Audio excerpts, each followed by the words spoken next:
आज आपण तिसरीचा चौथा धडा वाचूया. चौथ्या धड्याचं नाव काय आहे? पाणी किती खोल. चला. म्हैस कडबा चगळत उभी आहे. तिचा नातू रेडकू तिच्या आजूबाजूला खेळत आहे. म्हैस बोलते, आता मी खरंच म्हातारी झाले. हा कडबा काही मला चावेना. रेडकाला हाक मारते, अरे बाळा, माझं एक काम करशील? रेडकू, हो सांग ना.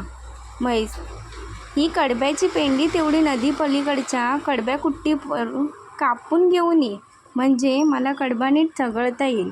रेडकू, दे मला पेंडी बांधून. एक रिकामी पोतंसुद्धा दे कुट्टीसाठी. आता कापून घेऊन येतो. म्हैस रेडकाच्या पाठीवर कडब्याची पेंडी बांधून देते. उड्या मारत नदी किनाऱ्याजवळ पोचते.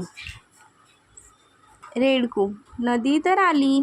पाण्यात किती मोठा आवाज येतोय. पाणी भरपूर दिसतंय. मी जाऊ शकेन का? कोणाला विचारावं बरं?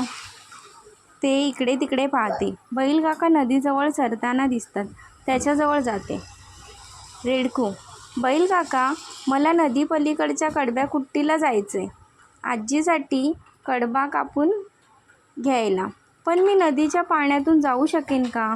नदीत पाणी जास्त दिसते, मला भीती वाटते.